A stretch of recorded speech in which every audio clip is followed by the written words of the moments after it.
আলহামদুলিল্লাহ, আজ আলোচনা করব আমরা প্রত্যেক দিন যখনই অজু করব, অজু করার পরে একবার করে এই ছোট্ট দোয়ার আমলটি করব।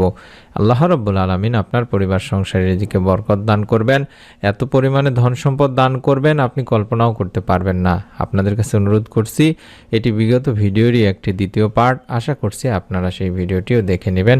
আমি ভিডিওটির লিংক এই ভিডিওর ডেসক্রিপশনে দেওয়ার চেষ্টা করব ইনশাআল্লাহ, অথবা আমাদের চ্যানেল থেকে ভিডিওটি দেখে নিতে পারবেন। অনুরোধ করছি আপনারা আমলের উদ্দেশ্যে ভিডিওটি সম্পূর্ণ দেখবেন, এবং যারা এই মুহূর্তে ভিডিওটি দেখছেন দয়া করে এখনই ভিডিওটিতে একটি লাইক দিয়ে অবশ্যই চ্যানেলটি সাবস্ক্রাইব করে বেল বাটনটি অন করে রাখুন নতুন আমলের ভিডিও পাওয়ার জন্য।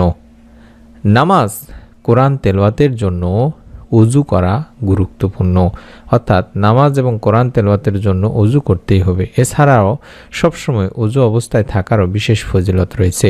বিভিন্ন হাদিসে আল্লাহ রাসূল সাল্লাল্লাহু আলাইহি ওয়াসাল্লাম এই অজুর ফজিলত বর্ণনা করেছেন। অজুর মাধ্যমে গুনাহ মাফ হয় বলেও জানিয়েছেন নবীজি সাল্লাল্লাহু আলাইহি ওয়াসাল্লাম।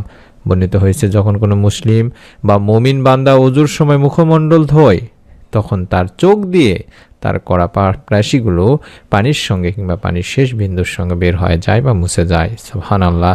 আর যখন সে তার দুই হাত ধৌত করে, তখন হাত দিয়ে করা গুনাহগুলো পানির সঙ্গে বা পানির শেষ ফোঁটার সঙ্গে ঝরে যায়।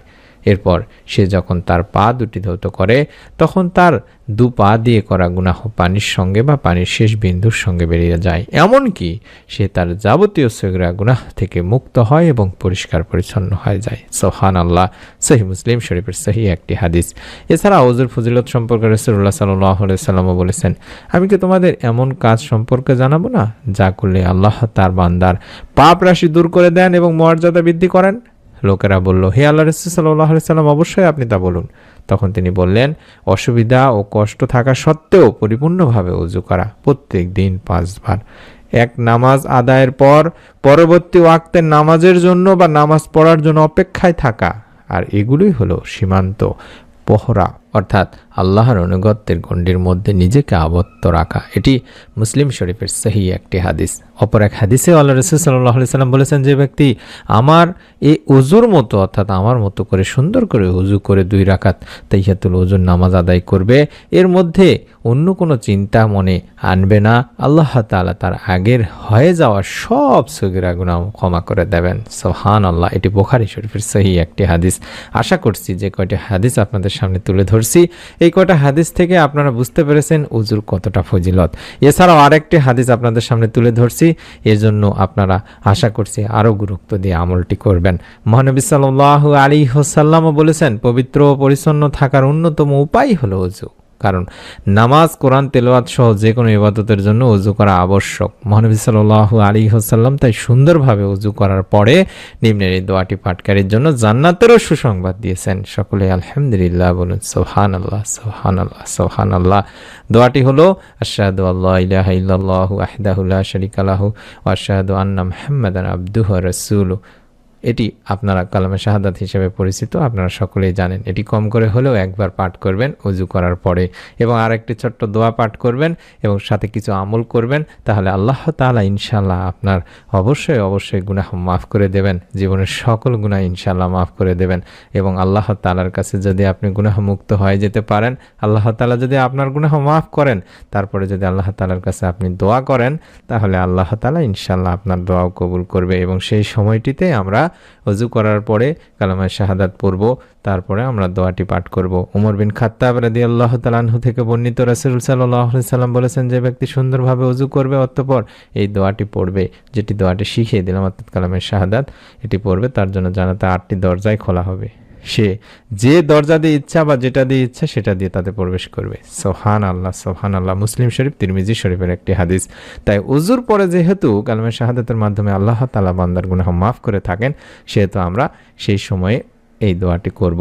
কারণ আমরা সকলেই জানি গুনাহের কারণেই মানুষের রিজিকের সংকীর্ণতা এবং সকল প্রকার দুঃখ, কষ্ট, বালা, মুসিবত ও পেরেশানি ঘটে থাকে। তাই গুনাহ মুক্ত হতে হলে আল্লাহ তাআলার কাছে বেশি বেশি করে ওযু করার পরে দোয়া করতে হবে, যেই সময়তে দোয়া কবুল করা হয়ে থাকে, এবং ইস্তেগফারের আমল করতে হবে।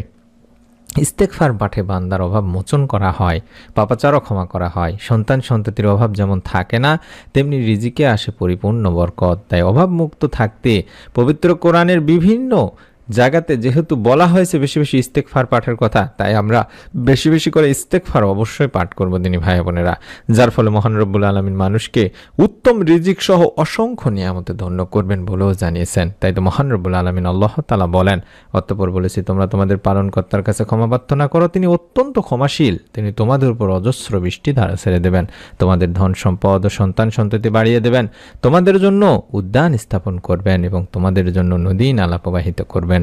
সূরা নূহতে বলা হয়েছে। এছাড়াও নবী করিম সাল্লাল্লাহু আলাইহি ওয়াসাল্লামও হাদিসে বলেছেন, যে ব্যক্তি অধিক পরিমাণে আস্তাগফিরুল্লাহ পড়বে, যার অর্থই আমি আল্লাহ তাআলার কাছে ক্ষমা প্রার্থনা করছি, আল্লাহ তাকে তার সব দুশ্চিন্তা থেকে মুক্ত করবেন, সব সংকট থেকে মুক্তি দেবেন এবং তাকে এমনভাবে অর্থদান করবেন যা কোনো মানুষ ধারণাও করতে পারে না। মুস্তাদরাক হাকিমের একটি হাদিস। সুবহানাল্লাহ, সুবহানাল্লাহ। তাই ওযু করার পরে আমাদের প্রথম কাজই হবে অন্তত কালামায়ে শাহাদাতটি একবার পাঠ করে নেওয়া। আশহাদু আল্লা ইলাহা ইল্লাল্লাহু ওয়াহদাহু লা শারীকা লাহু ওয়া আশহাদু আন্না মুহাম্মাদান আবদুহু ওয়া রাসূলুহু। এইভাবে অন্তত একবার পাঠ করে নেবেন এবং কম করে হলেও অন্তত 3 বার আস্তাগফিরুল্লাহ, আস্তাগফিরুল্লাহ, আস্তাগফিরুল্লাহ পাঠ করে নেবেন। এই ইস্তেগফার অবশ্যই পাঠ করবেন দিনী ভাই বোনেরা এবং একটি ছোট্ট দোয়া কম করে হলেও একবার পাঠ করবেন, যে দোয়ার মাধ্যমে আল্লাহ রাব্বুল আলামিন বান্দাকে রিজিকে বরকত দিয়ে থাকেন, এত পরিমাণে বরকত দিয়ে থাকেন যে সে কল্পনাও করতে পারবে না। সেই দোয়াটি হচ্ছে সুবহানাল্লাহি ওয়া বিহামদিহি সুবহানাল্লাহিল আযীম ওয়া বিহামদিহি আস্তাগফিরুল্লাহ। আমি স্ক্রিনে দেখাচ্ছি, আশা করছি আপনারা এই 3টি আমল করবেন। প্রথমে কালামায়ে শাহাদাত, তারপরে আমি দেখাচ্ছি, আশা করছি আপনারা দেখতে পাচ্ছেন, ওযু করার পরে অন্তত এটি একবার পাঠ করবেন এবং তারপরে আস্তাগফিরুল্লাহ, আস্তাগফিরুল্লাহ, আস্তাগফিরুল্লাহ এইভাবে অন্তত 3 বার পাঠ করবেন এবং একবার পাঠ করবেন সুবহানাল্লাহি ওয়া বিহামদিহি সুবহানাল্লাহিল আযীম ওয়া বিহামদিহি আস্তাগফিরুল্লাহ। এইভাবে অন্তত একবার পাঠ করবেন। সারা দিনে বেশি বেশি করে ইস্তেগফার পড়বেন, আল্লাহ তাআলার কাছে রিজিকে বরকত চাইবেন, ইনশাআল্লাহ আল্লাহ রাব্বুল আলামিন আপনাকে মাফ করে দেবেন। মনের মধ্যে শতভাগ বিশ্বাস নিয়ে আমলটি করতে হবে, তাই অনুরোধ করছি প্রত্যেকেই অবশ্যই একটি করে নিয়ত করে ফেলুন। ভিডিওটিতে লাইক দিয়ে কমেন্ট সেকশন অন্তত আমিন লেখার মাধ্যমে আপনার নিকট আত্মীয় স্বজনদের কাছে ভিডিওটি শেয়ার করে দিন, তারাও যেন সহজ আমলটি করতে পারেন, তাদের পরিবার সংসারে যেন রিজিকে বরকত আসে।